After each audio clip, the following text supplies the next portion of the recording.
E quem crê comigo diz amém. E celebra mais uma vez a presença de Deus. Celebre sua vida também. Glória a Deus. Glória a Deus, que coisa boa, igreja lotada no culto das 11, lógico, dentro ainda das restrições que nós seguimos nesse período, nessa estação da pandemia, mas glória a Deus por cada um que veio presencialmente, por cada um que nos acompanha online. Gente, vamos aproveitar e celebrar também, porque estamos em unidades prisionais agora, existem pessoas nos acompanhando, internos das unidades prisionais, você pode celebrar o nome de Jesus também, por cada uma dessas pessoas. E todas as pessoas que nos acompanham online, glória a Deus. Hoje é o encerramento da nossa série Universidade do Recomeço. E ao longo desses domingos, a gente acompanhou a história de homens e mulheres de Deus que se graduaram na Universidade do Recomeço. Pessoas que a jornada delas fala muito alto acerca de compromisso com Deus, acerca realmente de mudança de vida. E hoje não vai ser diferente. O personagem que nós vamos acompanhar hoje, na última etapa, na última parte da nossa série Universidade do Recomeço, é o apóstolo Paulo. E aqui, meu amigo, teve um encontro com Deus que mudou o cara literalmente da água para o vinho. O homem era um perseguidor ferrenho da igreja, perseguia os cristãos e de repente foi aquele que foi perseguido por amor a Cristo, por amor à palavra de Deus. O apóstolo Paulo, ele tem um currículo enorme, gente. Ele evangelizou ali quase toda a região da Ásia Menor. O cara sozinho, ele levantou muitas igrejas, muitos líderes que influenciaram o evangelho na igreja primitiva, traduziu a Bíblia para outras línguas, enfim, o currículo dele é enorme. E hoje teremos o privilégio de acompanhar um pouco dessa jornada dele e como aconteceu essa transformação, esse recomeço na vida do Paulo. Amém? Você pode acompanhar comigo a leitura lá em Atos, capítulo 9, a partir do versículo 1. Atos, capítulo 9, a partir do versículo 1. Se você preferir, a gente também está disponibilizando na tela o texto. Acompanha comigo, olha só a história de Paulo, o encontro dele com Deus. Enquanto isso, Saulo, o nome dele na época era Saulo, antes dele ter esse encontro com Deus. Até o nome da pessoa mudou, tá vendo? Quando você tem um encontro com Deus, meu amigo, tudo muda na sua vida. Às vezes até o nome, foi o que aconteceu com ele. Enquanto isso, Saulo ainda respirava ameaças de morte contra os discípulos do Senhor. Olha como a Bíblia expressa. Saulo ele era tão perseguidor que até a respiração dele era uma ameaça. A respiração dele era uma ameaça aos discípulos do Senhor. Dirigindo-se ao sumo sacerdote, ele lhe pediu cartas para as sinagogas de Damasco, de maneira que, caso encontrasse ali homens ou mulheres que pertencessem ao caminho, pudesse levá-los presos para Jerusalém. Em sua viagem, quando se aproximava de Damasco, de repente, brilhou ao seu redor uma luz vinda do céu. Ele caiu por terra e ouviu uma voz que lhe dizia: Saulo, Saulo, por que você me persegue? E aí Saulo perguntou: quem és tu, Senhor? Ele respondeu: eu sou Jesus, a quem você persegue. Levante-se, entra na cidade, alguém dirá o que você deve fazer.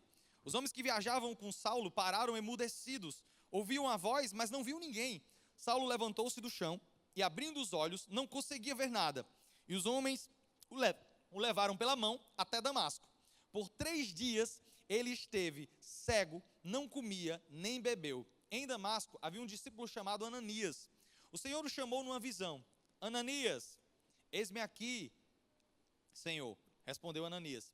O Senhor lhe disse: vá à casa de Judas, na rua chamada direita, e pergunte por um homem de Tarso, chamado Saulo. Ele está orando. Numa visão, viu um homem chamado Ananias chegar e impor as mãos para que voltasse a ver. E respondeu Ananias: Senhor, tenho ouvido muita coisa a respeito desse homem e de todo o mal que ele tem feito aos seus santos em Jerusalém.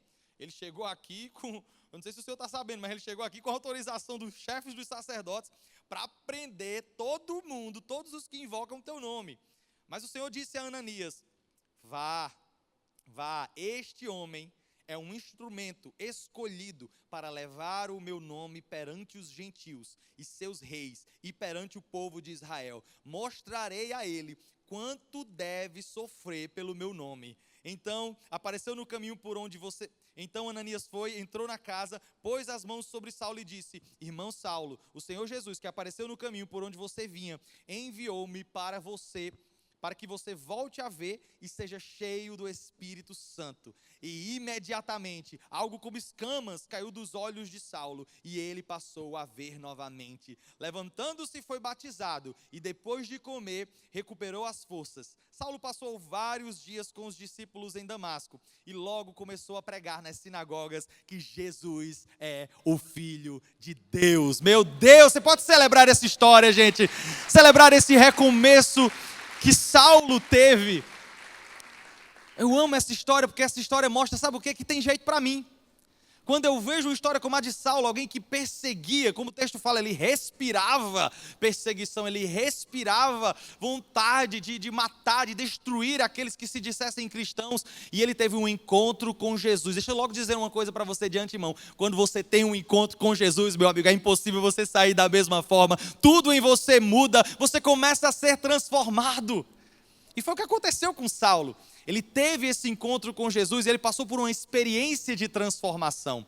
E essa experiência de transformação, essa experiência de recomeço que Saulo teve, pelo texto nós conseguimos identificar 5 etapas, 5 passos dentro dessa experiência de recomeço, que marcaram a mudança na vida do Saulo, que até então se tornou Paulo, porque até o nome foi mudado quando ele teve um reencontro com Jesus. Um recomeço com Jesus. E por que é importante falar sobre isso? Porque às vezes a gente acaba dizendo que teve um recomeço. Carlinhos, eu estou há anos na igreja, já tive um recomeço. Mas quando você vai ver direitinho, você acha que teve um recomeço, mas não teve. É muito comum pessoas dizerem: porque eu já nasci em um lar cristão, eu sou da igreja não sei nem quanto tempo, mas quando você vai ver, a vida não mudou. Quando você vai ver, não houve transformação. Então, muitas vezes, aquilo que a gente está chamando de recomeço, na verdade, não é. Por isso que nós vamos passar aqui, pela experiência de Paulo, os 5 passos, as 5 etapas que ele passou nesse processo de recomeço, para reconhecer esse processo na nossa vida também, amém? Os 5, eu vou logo falar os 5 para que a gente comece a identificar, se você quiser anotar também. Primeiro, ele passou por uma revelação. Ele teve um encontro com Jesus. Segundo, ele passou por um processo de devoção. Assim que ele teve esse encontro com Jesus, ele passou por um processo de devoção, onde ele passou a orar a Jesus. Como a gente viu no texto, quando Ananias foi encontrar Paulo, ele estava orando. Ele passou a buscar aquele a quem ele perseguia. Terceiro, ele passou por um processo de transformação. É impossível um recomeço sem haver transformação. Quarto, ele passou por um processo onde ele mudou a comunhão, as pessoas com quem ele andava, mudou o ciclo com quem ele andava. E quinto, a missão. Ele mudou a missão, ele reconheceu que tinha uma missão específica que tinha a ver com a vontade de Deus, não simplesmente com a vontade dele, amém? Esses 5 pontos. E aí, vamos trilhar essa jornada nessa manhã? Desses 5 passos? Então, primeiro, vamos lá. Primeiro, ele passou por uma revelação. Ele teve um encontro com Deus. A gente vê logo no início, lá no versículo 3, em sua viagem, quando se aproximava de Damasco, de repente brilhou ao seu redor uma luz vinda do céu. Ele caiu por terra e ouviu uma voz que lhe dizia: Saulo, Saulo, por que você me persegue? Saulo perguntou: quem és tu, Senhor? Ele respondeu: eu sou Jesus, a quem você persegue. Levante-se, entre na cidade, alguém dirá o que você deve fazer. Esse foi um momento de revelação. Foi um momento de encontro, onde Saulo teve um encontro com Jesus. Eu não sei você, mas eu preciso também ter um encontro com Jesus. Eu tive um encontro com Jesus que marcou um recomeço na minha vida. E por que é importante falar sobre isso? Porque às vezes a gente diz que segue Jesus, diz que é da igreja, mas quando você vai ver direitinho, não teve nenhum encontro com Jesus. Porque o encontro com Jesus ele é marcante, ele marca a nossa vida. Mas se você ainda não teve um encontro com Jesus, se prepare, porque provavelmente hoje ele reservou essa data para você ter um encontro com ele.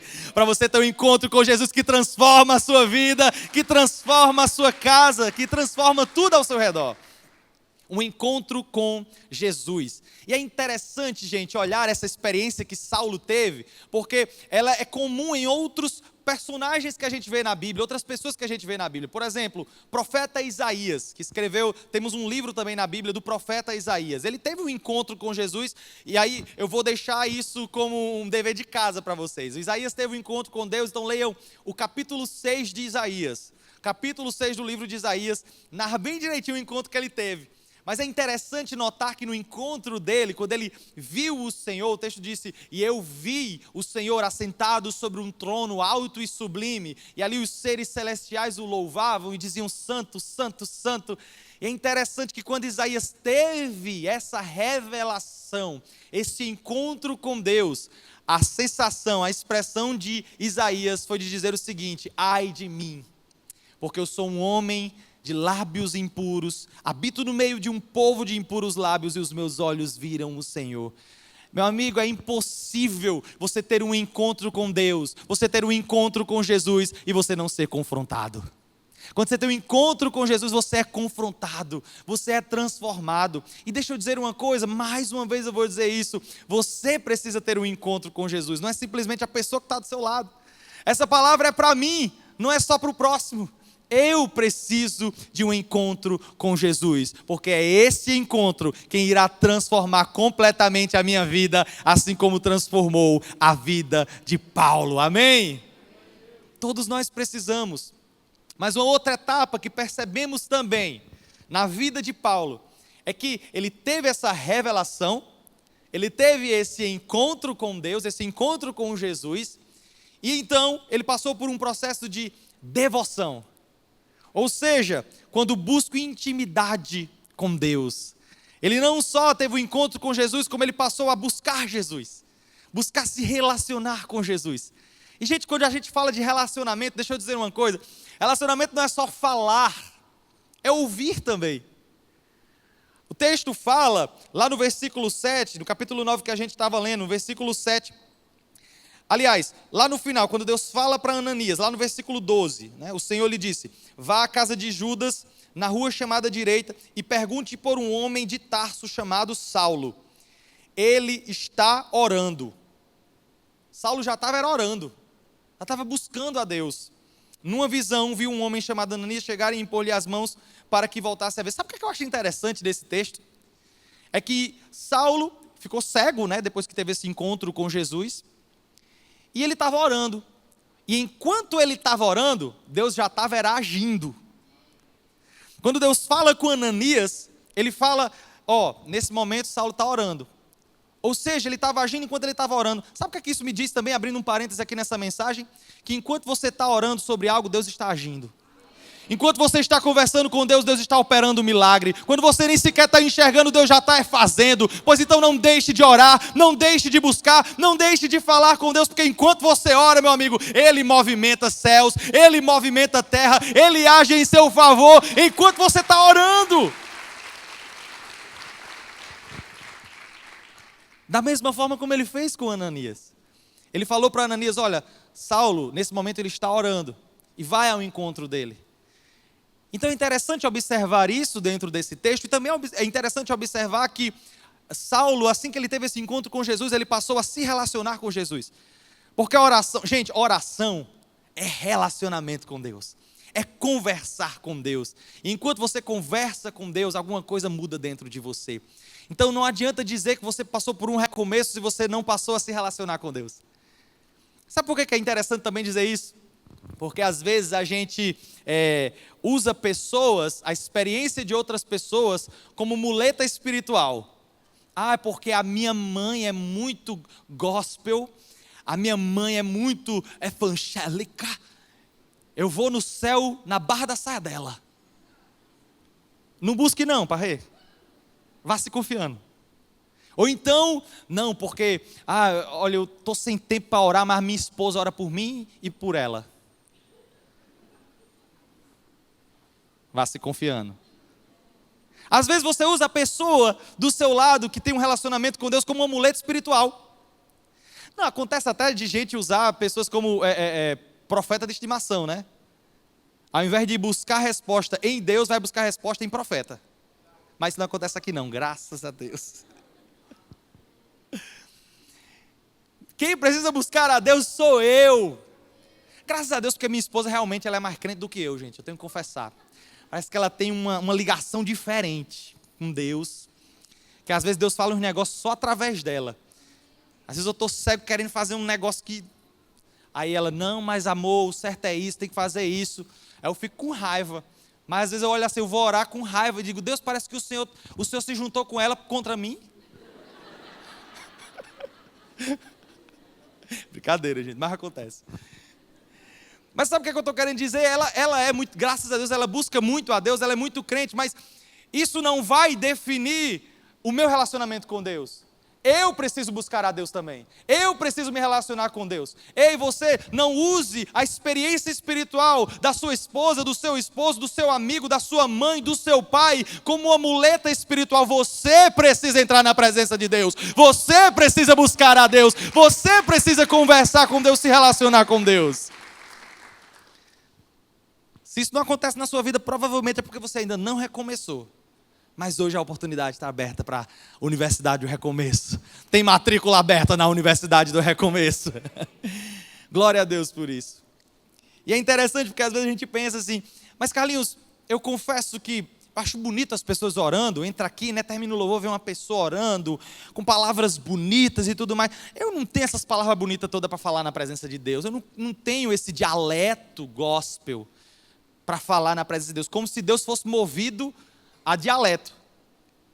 Como se para conversar com Deus, para Ele entender o que está no seu coração, você precisasse usar um jeito específico de falar. Não, porque Deus só entende quando eu falo assim, Senhor meu Deus, meu Pai. Deus, Ele não escuta simplesmente a sua voz, Ele escuta o seu coração. Ele sabe exatamente o que você está falando, não porque você usou uma palavra bonita, uma expressão bonita, uma frase que todo mundo fala na igreja, mas porque você derramou o seu coração na presença dEle, buscou a presença dEle, porque você foi honesto na presença de Deus. Gente, Deus é tão bom, pense em tudo, que até quando a gente não sabe o que dizer, quando a gente não sabe orar, a palavra diz que o Espírito intercede por nós.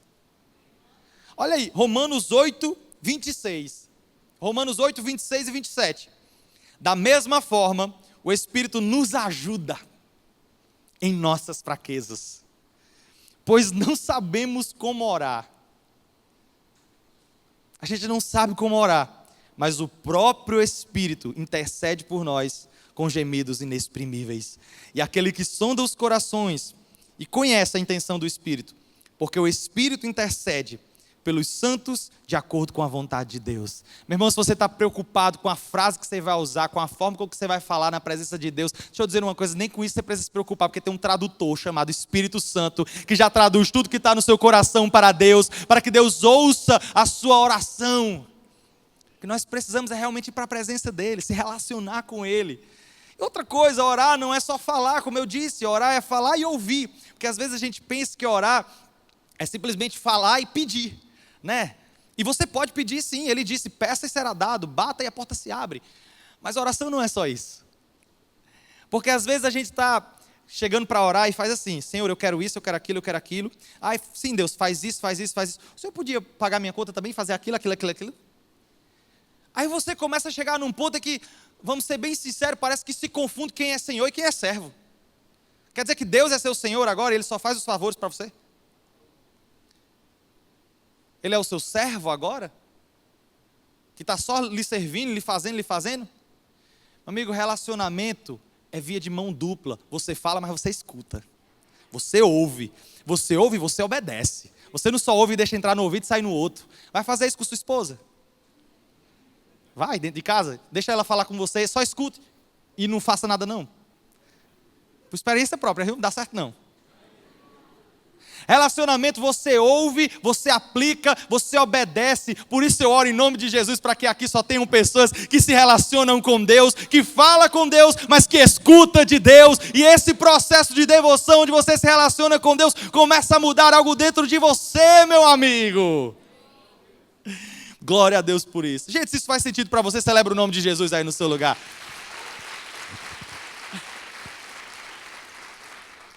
Sim, nós temos um encontro com Deus, temos a revelação, E temos um processo de relacionamento, de devoção, onde você começa a conversar com Deus, a se relacionar com Ele. E então chegamos na terceira etapa do processo, assim como o apóstolo Paulo teve. Uma etapa de transformação. Transformação, que é quando o meu coração já não é mais o mesmo. Foi o que aconteceu com Paulo. Olha o que diz lá no versículo 13. E então respondeu Ananias. Eu amo esse texto, gente, porque olha o que Ananias disse.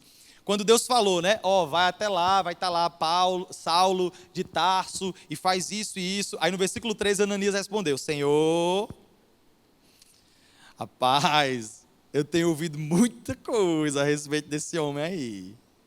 E de todo o mal que ele tem feito. A fama dele chegou aqui, viu? Rapaz, ele andou tweetando uns negócios aí. Postou uns negócios no Instagram que a gente viu. O mal que ele tem feito aos teus santos em Jerusalém. Ele chegou aqui com autorização dos chefes dos sacerdotes para prender todos os que invocam o teu nome. Ananias basicamente quis dizer assim: Senhor, e gente, olha a situação. Ananias está tendo uma visão, está ali Deus falando com ele. A fama de Saulo era tão pesada, a fama dele, ele tinha feito tanta atrocidade contra os cristãos, que Ananias, diante do Senhor, faz assim: Senhor, certeza que é esse negócio aí? O senhor não conhece a fama dele, não? O homem é brabo. E aí Deus fala, no versículo seguinte: mas o Senhor disse a Ananias: vá, este homem é meu instrumento, escolhido para levar o meu nome perante os gentios e os seus reis, e perante o povo de Israel. Mostrarei a ele quanto deve sofrer pelo meu nome. Quando você tem um encontro com Jesus, meu amigo, começa a transformar, começa um processo de transformação, começa uma mudança dentro de você. É evidente que você teve um encontro com Jesus. Não no caso de Saulo, não é porque simplesmente ele ficou cego, mas o encontro com Jesus foi refletido na mudança do caráter e do coração de Saulo. Se você não teve uma mudança aparente, fica alerta, porque provavelmente você não teve um encontro com Jesus. E quando eu estou falando aqui, gente, eu estou falando de uma mudança no interior, uma mudança no coração, não é simplesmente uma mudança externa. Porque às vezes a pessoa diz assim: tive um encontro com Jesus, tira uma foto, posta no Instagram e bota um versículo. Aí diz: esse foi meu encontro com Jesus. Ou então, a pessoa teve um encontro com Jesus e começa a vestir um tipo de roupa diferente. E tudo bem, não tem problema nenhum mudar coisas no exterior. Mas se essa foi a única mudança que teve dentro de você, mas você continua mentindo, mas você continua fofocando, mas você continua tratando mal o seu cônjuge, sua cônjuge, você continua tratando mal o seu filho, não teve nenhum tipo de mudança, deixa eu dizer uma coisa a você: você precisa passar de novo na Universidade do Recomeço. Sabe por quê? Porque quando temos um encontro com Jesus, algo muda dentro de nós, não simplesmente fora, não é uma mudança geográfica. Porque às vezes a pessoa pensa: para eu recomeçar eu preciso me mudar de cidade. Aí sai mudando de cidade.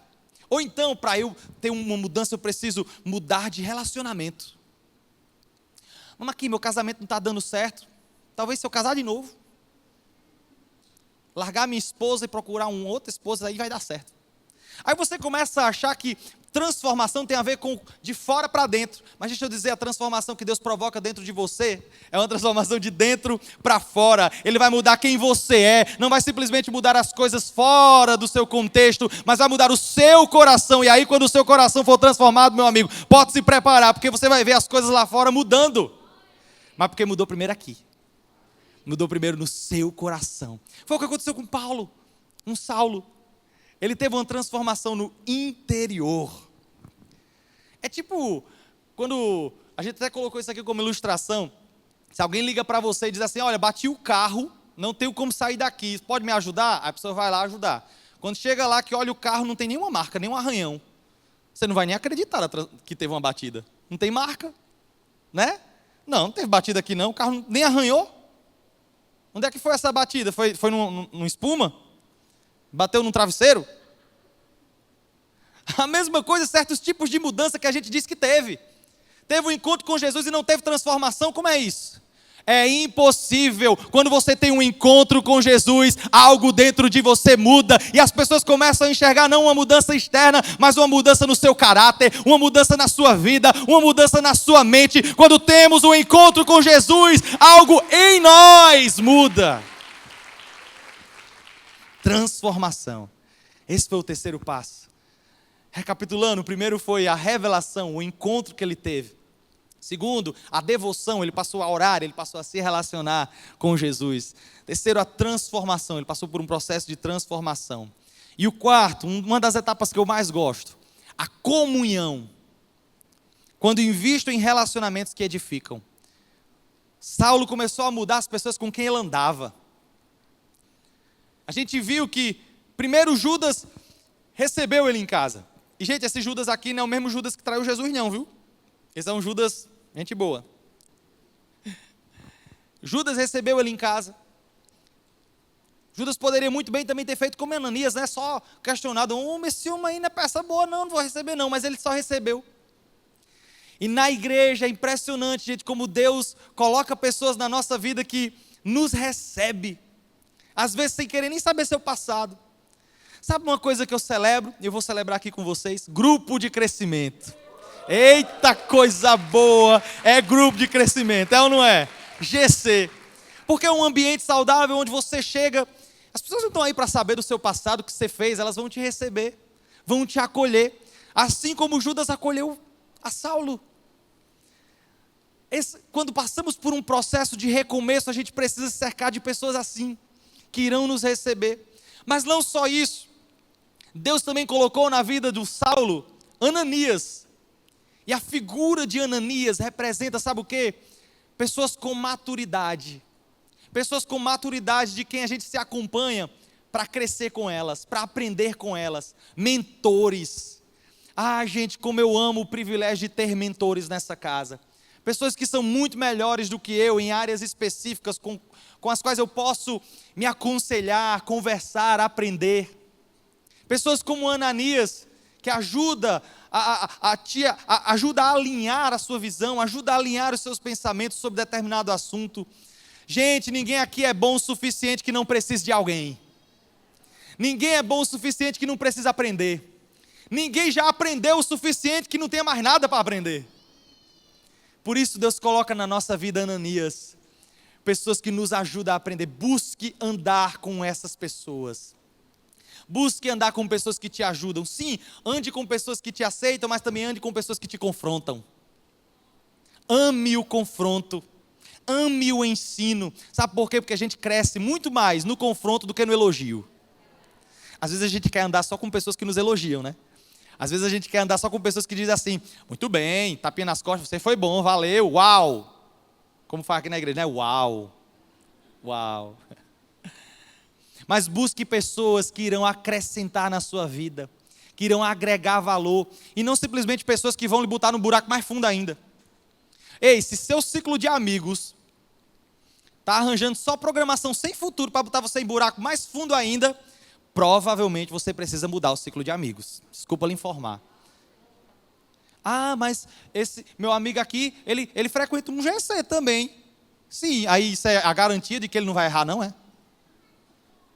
Pode frequentar um GC, pode ser não sei quem das quantas. Se é alguém que tem te afastado do propósito de Deus para a sua vida, reavalie essa relação, reavalie esse relacionamento, porque você precisa andar com pessoas que apontem para Jesus.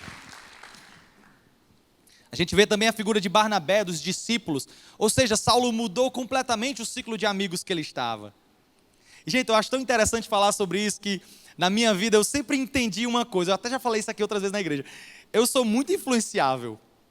É muito fácil me influenciar. E eu sempre entendi isso, porque, para você ter noção, eu pego o sotaque do povo muito rápido. Eu estou morando aqui há 3 anos e meio em Fortaleza. Sou do Rio Grande do Norte. E falava ti e di também. Rio Grande do Norte. Já estou falando ti, tá vendo? Negociei muito fácil o sotaque. Cheguei aqui, um mês eu já estava falando macho, man. Igual um cearense. Hoje eu converso com uma pessoa de Natal. Eu falei em Natal, o sotaque começou a querer voltar. Converso com uma pessoa de Natal. A pessoa começa a dizer, e tu nasceu no Ceará, foi? Vai estar falando macho? É o quê, mano? Não, mas porque eu pego demais o sotaque muito rápido, eu sou muito influenciável. Se eu começar a andar com uma pessoa de São Paulo, na hora eu estou falando mano. Ei, mano. andar com o povo de Recife, aí na hora eu começo a falar as coisas, porque Recife tem muitas coisas legais. E eu sempre entendi isso muito cedo, que eu era muito influenciável. E aos 17 anos, eu saí do interior, eu fui criado no interior, nasci no interior, numa cidade muito pequena chamada Campo Redondo, 5.000 habitantes só, no Rio Grande do Norte. E fui morar em Natal com 17 para fazer faculdade. E aí eu ficava na minha cabeça, meu Deus, eu sou muito influenciável, eu não posso andar com o povo da faculdade não. Porque se meus únicos amigos for o povo da faculdade, tô frito. Aí eu ia para uma igreja que eu não conhecia ninguém. Aí sabe o que é que eu fazia, meus irmãos? Quando eu chegava nessa igreja, que eu não conhecia ninguém, final do culto, que eu via aqueles jovens conversando ali fora, marcando para ir para algum canto, conversar para casa de alguém. Gente, dava uma doida em mim. Eu queria tanto andar com gente boa, que eu furava a roda de conversa, dizia, oi, tudo bem? Meu nome é Carlinhos, vocês vão para onde? Eu posso ir também? Eu era o inconveniente. Mas nessa brincadeira eu fiz vários amigos que carrego até hoje, que influenciaram positivamente na minha vida. Eu não tive esse receio, porque o que estava em jogo ali, meu irmão, era a minha vida. Ei, quando a tua vida está em jogo, você deixa a vergonha de lado, a timidez de lado e começa a procurar andar com pessoas que irão influenciar positivamente a sua vida, porque a sua vida é mais importante do que simplesmente deixar com que outros levem você para onde quiserem. Ah, se naquela época tivesse GC, não tinha. Hoje está mais fácil ainda, basta entrar num GC. Mas eu procurei andar com pessoas melhores do que eu. E glória a Deus, porque isso me ajudou tanto na caminhada. Tanto. Foi o que aconteceu com Saulo. Ele buscou a comunhão com pessoas certas. Deus usa pessoas para nos conectar aos nossos novos começos. Ah, Carlinhos, mas eu não gosto de me relacionar com outras pessoas porque eu já fui tão machucado, tão magoado. Sim, provavelmente se você foi magoado, foi por causa de um relacionamento com uma pessoa, né?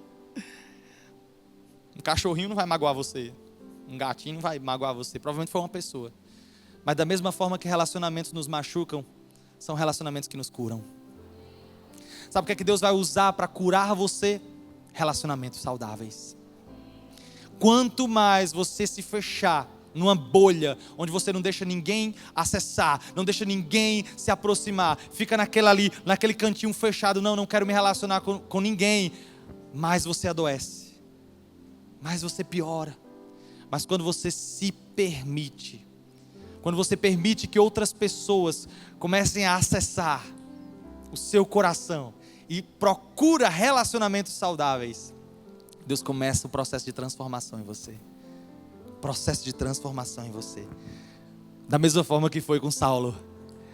Entrou Judas na vida dele, entrou Ananias na vida dele, entrou Barnabé, os discípulos, e quando você menos esperava, aquele que perseguia os cristãos já estava pregando sobre o Filho de Deus nas sinagogas. Aquele que era perseguidor passou a ser perseguido por amor de Deus. Algo mudou na vida de Saulo, porque ele teve um encontro com Jesus, se relacionou com Jesus, foi transformado por Jesus e procurou ter comunhão e relacionamento com as pessoas certas.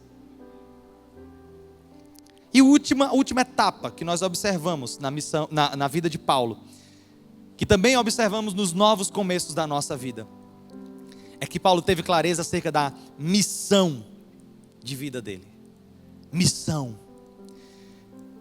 Quando eu já não vivo para mim mesmo, e sim para os propósitos de Deus. Paulo começou a entender, existe algo maior. Existe algo maior para se viver além de mim mesmo. E aí quando nós vemos no texto, lá no finalzinho do texto, versículo 20 eu acho. Levantando-se foi batizado e depois de comer, recuperou as forças. Saulo passou vários dias com os discípulos em Damasco. E logo começou a pregar nas sinagogas que Jesus é Filho de Deus. Quando você tem um reencontro com o Senhor, quando você tem um processo de recomeço, você encontra a sua missão de vida e você começa a entender que a sua missão de vida tem a ver com o plano soberano, com a vontade soberana de Deus. Você começa a ressignificar as coisas na sua vida, você começa a ressignificar o porquê da sua empresa, o porquê da sua família, o porquê do seu trabalho, da sua faculdade. Você começa a ressignificar tudo aquilo que você faz, porque você passa a entender que existe algo muito maior chamado vontade de Deus para a sua vida, e você começa a aplicar essa vontade na sua faculdade, você começa a aplicar a vontade de Deus na sua empresa, nas áreas que você atua. Você começa a ressignificar, porque nele você encontrou o propósito, porque nele você encontrou a sua missão, porque nele você encontrou o significado. Se você encontrou o significado no Senhor, fica de pé no seu lugar e começa a celebrar a presença dele. Sabe por quê? Porque quando temos um novo começo com Deus, tudo é ressignificado. Tudo é ressignificado. Tudo muda. Chegou num nível, gente, com o apóstolo Paulo, que lá em Atos, no capítulo 20, versículo 24, olha só o que ele diz. Aquele mesmo cara, aquele cara que perseguia a igreja, que o povo tinha medo só de ouvir falar no nome dele. Ananias, diante de uma visão de Deus, quando Deus falou assim, Saulo de Tarso, ele começou a tremer. Tem certeza, Deus? Esse cara, olha o nível de transformação que ele passou. Atos capítulo 20, versículo 24, olha o que ele diz: todavia, não me importo, nem considero a minha vida de valor algum para mim mesmo, se tão somente por determinar a corrida e completar o ministério que o Senhor Jesus me confiou, de testemunhar o evangelho da graça de Deus. Uma transformação verdadeira mexe lá no seu coração, mexe lá no íntimo, mexe com a sua missão e faz você entender que tem algo maior reservado para você, que é a vontade de Deus. Por isso eu convido você a orar aí comigo, se possível. No seu lugar, feche os seus olhos e comece a orar.